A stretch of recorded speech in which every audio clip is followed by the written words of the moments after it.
Alrighty. Hello, everyone. So my name is Dominique. I'm one of the members of the Education Committee in NeuroEquity, and we are starting our first series today of our Pursuing NeuroEquity talks. These will be focused on talking to neurologists who are doing great work in the world of equity and patient advocacy and also health disparities. Our first person that we're talking to is Dr. Jennifer Adrissi, and she is a movement disorder fellow at Northwestern. Her research interests include health disparities in Parkinson's disease and the development of sustainable community-partnered interventions. She was instrumental in starting the Chicago Movement Coalition, an alliance between community and academic partners aimed to increase Parkinson's disease education and access to resources in underserved areas of Chicago. So we are really excited to have her talk with us today, and so we're going to get to interview her. All right. Perfect. Thank you for having me. Of course. All righty. So our first question for you is, what did your journey into medicine look like? My journey. So my family is originally from Bogalusa, Louisiana. The town is as small as it sounds. But I was raised in Prince George's County, Maryland, so right outside of DC in the suburbs. So my journey, I always liked science, but I always say that I don't kind of like science and you only know a few different professions, I think, growing up, and it's like, oh, doctor sounds nice. But I didn't really have any exposure until there was like a high school summer jobs program at Hopkins. My dad worked in Baltimore, and so I was able to go there. I actually worked in their registration department, but got done early and was able to tag along some doctors and nurses there, and really just fell in love with medicine in general. Went to University of Maryland for undergrad, and then went straight to Northwestern for medical school, and then I stayed for residency, so my adult neurology residency, and then now I'm a movement disorders fellow. And so that's sort of the journey. In medical school, I had a great time. I was the president of the Student National Medical Association, so SNMA, at Northwestern, and through SNMA, of course, it's a family. Both at Northwestern and really nationally, to be honest. And you get involved with a lot of volunteering, a lot of mentorship, really getting out into the community and doing the work. And so I knew I loved that. My initial research in medical school, because we all have to have some type of scholarly project. And it was really, it was a mixed methods, like qualitative and quantitative research study, looking at the Cabrini Green housing project population and seeing how the closing of the project kind of changed mothering and parenting support systems. And so that was my little dabble in research there, and my little interest there. And then it just kind of grew from there. I did my rotations as all of you do, and didn't initially expect to love neurology, because when I was taught in the first 2 years, I was just like, what is this? But really fell in love with it. The pathology, the anatomy, the patients, and the amazing things you're able to see and do. So went to stayed for residency, like I said. Started to expand my research and kind of shifted it more so towards neurology, of course, and specifically Parkinson's disease. And probably talk a little bit about that later if you're interested. So now I do movement disorders, which is like Parkinson's, Huntington's, tremor, dystonias, things like that. All righty, very cool. And so you kind of mentioned now you're working in Parkinson's, and you're also part of an organization called the Chicago Movement Collective that you helped to start. Would you be able to talk to us a little bit about that and how that kind of ties into your health disparities work? Definitely. So I will say, when I was in medical school, I never thought of myself as a research person, whatever that means.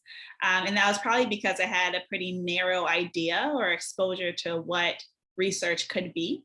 And so I initially thought that it was different, right? Like my community work, the things that I was doing, this is mentoring, this is volunteering. I was interested in health disparities, but I didn't see that especially in the neurology space as often.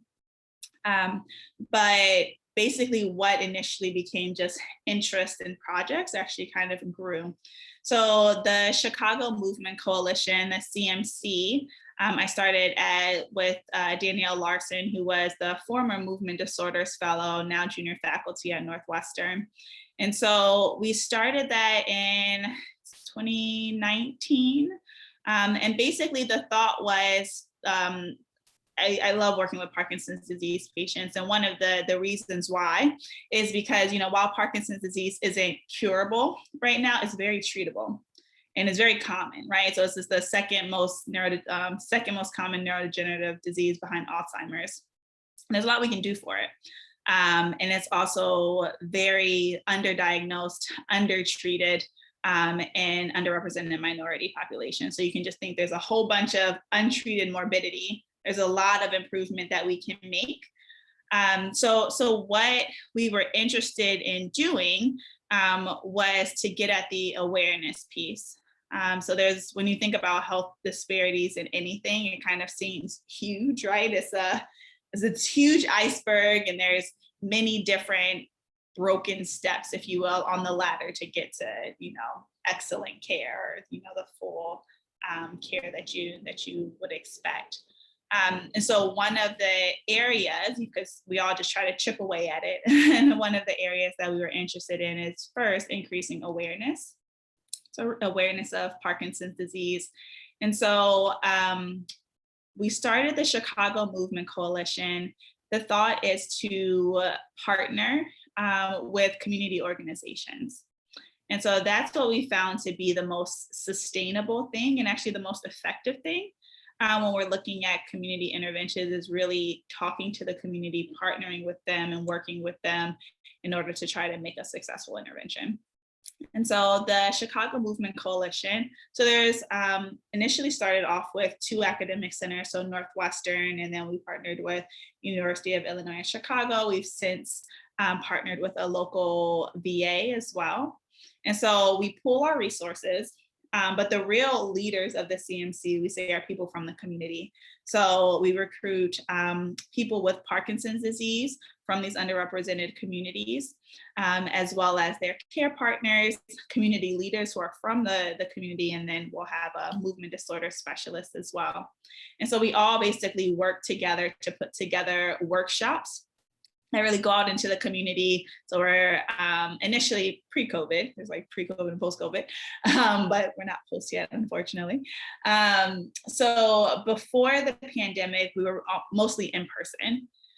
We went into senior centers, community centers, libraries, and we would give workshops on what is Parkinson's disease, what does it look like?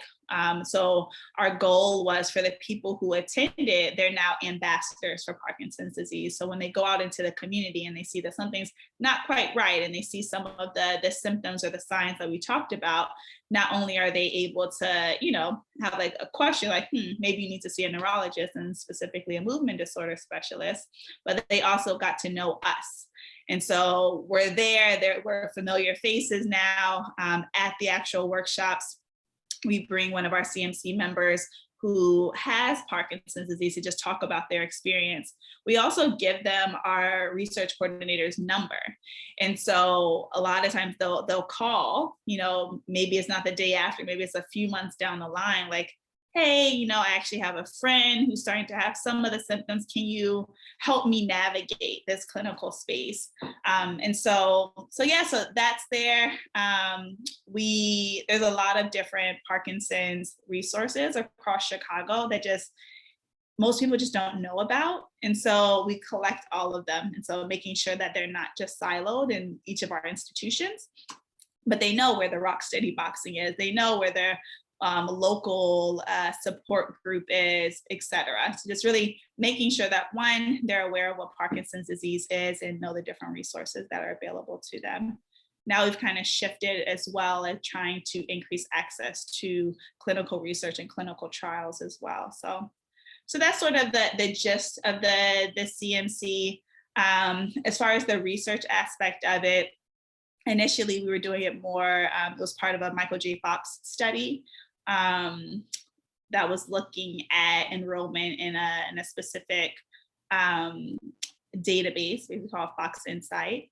And now we're expanding it, one, to just see how these workshops affect people's knowledge of PD, like before and after, and then also how their perception of clinical research, especially in PD, changes before and after these workshops, because that's another huge disparity. And another one of my interests is how do you make the people who are in these PD trials better reflect those who actually have Parkinson's disease.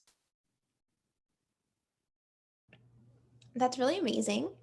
And it seems like you made a lot of progress with this group. What challenges did you face when you were first starting the group? Yeah, so first starting, I think one of the things was really recruitment. What's the best way to do this, right? Because educational workshops, while to me, it sounds great. You know, we have to find a way to attract someone to want to know more about this thing that they may or may not have ever heard about. And so things that work, things that don't work, what we found is that actually smaller groups or smaller organizations have a better turnout. So those who have like personal connections. So a church, right? Like or a church or a religious center, synagogue, things like that, because they know the members. They're like, oh, okay, you know, we have this workshop. We're partnered with these people called CMC. You're gonna come after service, or now we're in the virtual realm. So it's like, oh, log in after service. You know, that's more helpful than maybe an organization that is, let's say, bigger and less personal. Maybe it's like a website and they just post our flyer. You know, that didn't really have as much traction because people are less invested. And so that was one of the big learning things, is that it's not necessarily the big organizations or the big partnerships that give you the best, most meaningful turnout. And so it's really getting to know, you know, the small senior center, the small library with the community there, religious organizations. Another thing, I mean, we're consistently learning and, you know, dodging obstacles, but one of the other things is shifting to COVID times, so pandemic. And so, of course, you know, while we want to gain a lot of information and, you know, get good research and then also just get knowledge out there into the community, we want to make sure that we're doing so safely and have the big picture in mind. And so we shifted to the virtual landscape. So we're giving virtual workshops at this point, where we're able to give the workshop, and then either the person with Parkinson's, CMC leader, will Zoom in with us, or sometimes we'll have a video of them kind of giving their testimonial. That is difficult, right? Because we're already talking about disparities in access. And so on the one hand, you know, telehealth or, you know, just the virtual landscape can increase access, people who aren't physically able to get places. However, if your Wi-Fi is not working, if you don't have a computer or a device, that's hard. That also means that some of our pre and post scales that we use, that were initially just, you know, give them a piece of paper and a pencil and they fill out the scale, that's much easier than giving them a link that they would have to navigate through, that, you know, it's not always intuitive. And so we're still working through it. I think that the main lesson is to just keep going, you know, and it works out. But obstacles come.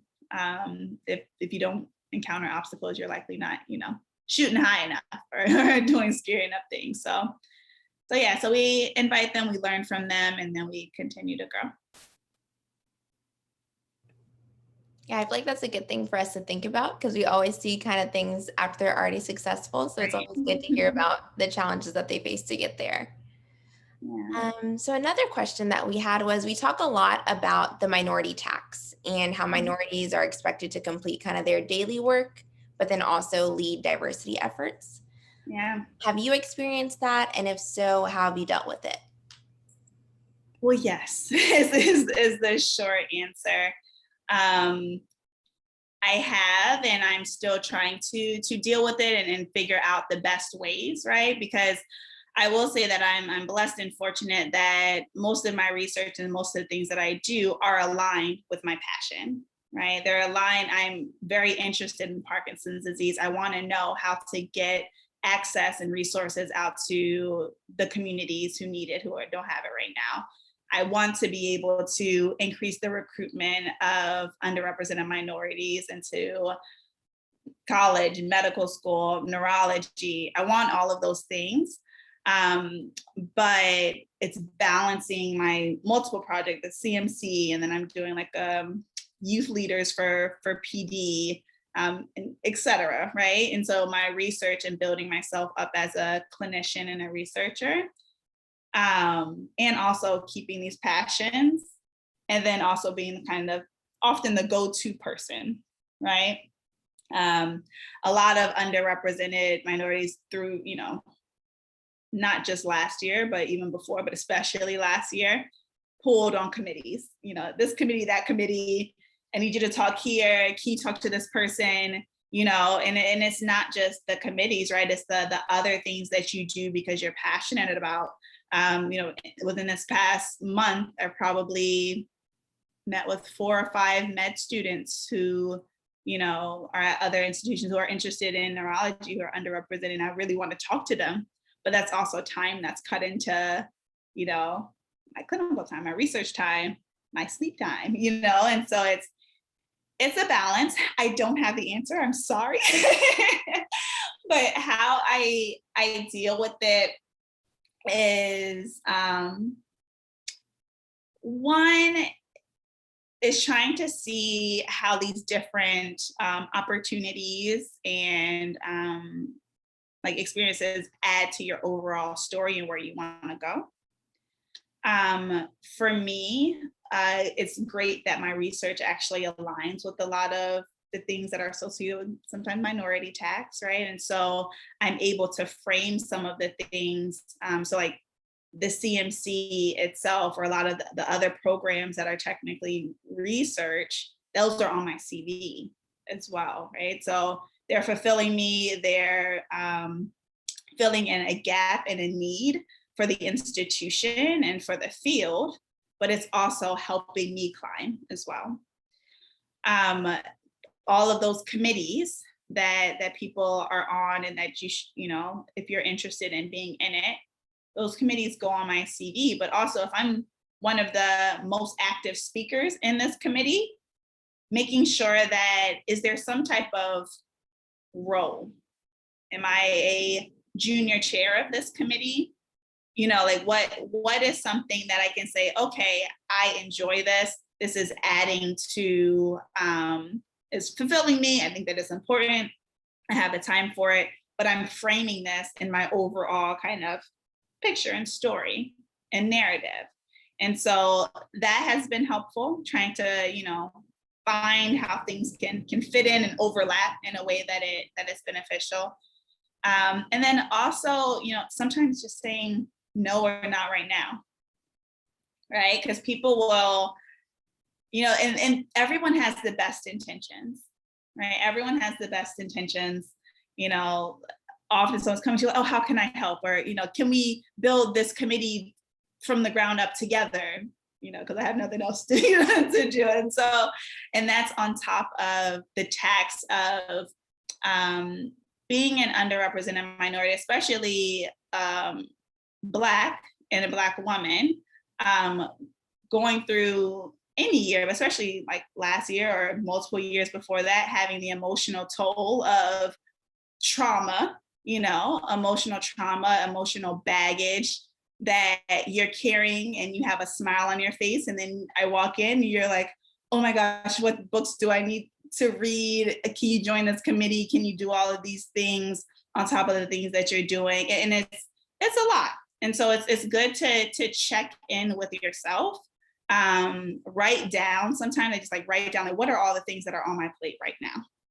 Once you look at it, sometimes you're able to better assess what else you can take on. And it's okay for you to tell people, like, let me kind of reassess what I have going on right now. Can I get back to you next week? Or can I get back to you, insert whatever time? Or no, actually pretty full right now, but let's circle back to this in a couple months when I have a few, things off my plate.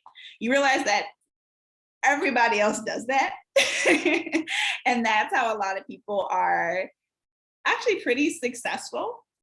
Is this is my thing. I'm the expert in this thing. This is my thing. I will say I'm not that person, and I actually don't aspire to be that because it's just not me. However, you do have to be able to figure out what your boundaries are, to protect yourself, right? And sometimes that means talking with different trusted mentors. And if you have, it's hard sometimes in neurology because we are very underrepresented. The groups who are underrepresented are very underrepresented. But if you're able to reach out to, someone either at your institution, outside of your institution, to really just talk, say what's on your plate, say some of the opportunities. Sometimes it's great just to say things out loud. But long story short, I do not have the answer to how to make that minority tax feel less taxing. But what I will say is to advocate for yourself, protect yourself, understand that people usually have really good intentions, but it's also not your responsibility to carry and fix the world that you did not break. That is all very good advice, things that I am actively trying to work on. And our last question that we had for you was, how can we as medical students and trainees be more aware of what our vulnerable populations need and be able to do the kind of amazing work that you're able to do? Oh, definitely. I mean, I feel like everyone has a part in this, right? So often people talk about, health disparities work, or, equity work. And it's everybody, no matter what you're doing in your day, you should be actively thinking, if it's clinical and you're mostly a primary clinician, like who, am I giving the best care to everyone? It may not just be me and how I'm reacting to them. It may be, who's able to have access here? Am I using the language interpreter correctly? Am I being lazy and just, using their family member, even if I didn't ask them if that was their preference, when I'm offering somebody like clinical trials, am I actually explaining and educating them about it? Or am I just kind of, oh, you're not interested? Okay, well, I know a lot of people from your background aren't, in the back of your mind. And so you have to actively check yourself, no matter, what your background is because if we keep going with this standard quo, you're basically acting in bias. It's a broken system, right? So if you're working within the system as it is, unfortunately, it's not perfect.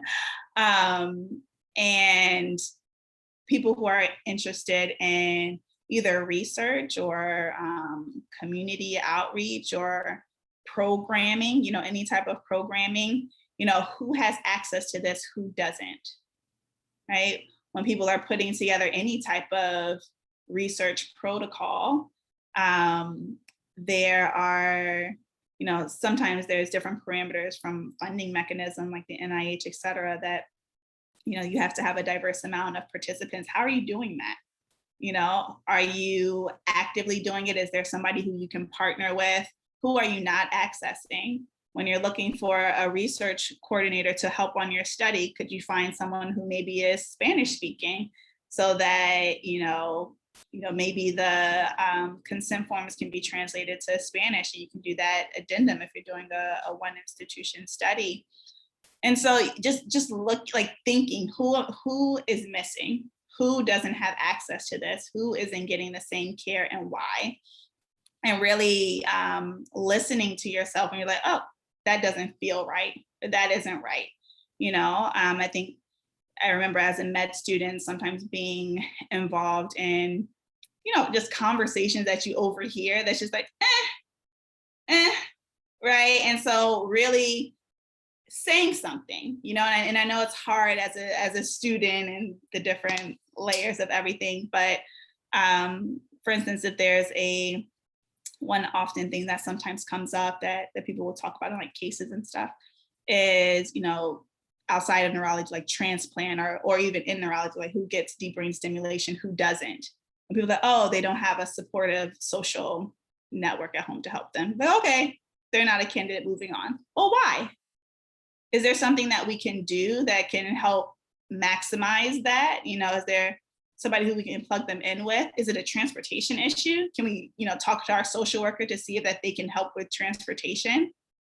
It's just sometimes there's like an extra step that if you just take, one extra question, ask the patient, talk to the patient, often they can tell you what they need, but we just don't talk and we don't really think about it. Also, I would say not to get so overwhelmed by like the iceberg that is the inequities in medicine and the disparities in medicine. I think sometimes it's just so scary, right? You look at it, you're like, every lecture, if you go over the demographics, it's like these same, groups are more likely to get this and they are more likely to die from this. And these are all of the 50 million different reasons why. And then moving on, and it's just, sometimes it's a lot. And you're like, okay, well, they don't have the insurance, maybe they didn't even know they had the disease, and they can't really get to a PCP. Maybe that PCP won't even refer them or know. And then by the time some people think of all of those things, they're like, that's just awful, right? And so really just chipping away at that, just like, oh, what is the one piece that I want to help with? Maybe I'm on this one study or this one program that may have nothing to do with health disparities, but how can I make this more equitable? How can I, as a med student, you have the most time with patients often.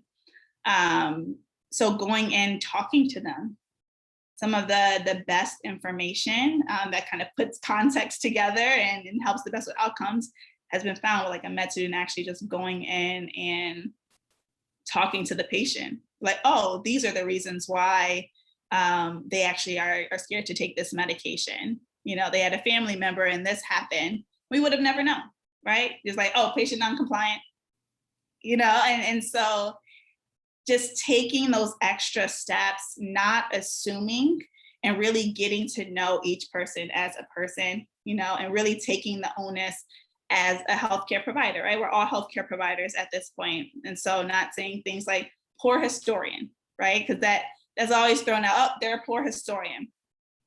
If you reframe it saying, I had difficulty getting a full history from this patient.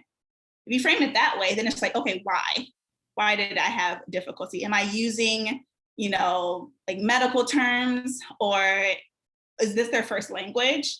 Are they scared? Do they need a moment to process before me coming back in? So if you reframe things that way, then you can make all of these like multiple clinical situations more equitable just by asking questions and by reframing things where it's not, so assuming or blaming the patient, but seeing what you can do to make things better and get a better understanding of what's going on. I love the reframing and also hearing, how we as medical students can really impact these patients' care. For our last thing, I was going to open it up to our other members who are here to see if y'all had any questions you wanted to ask as well.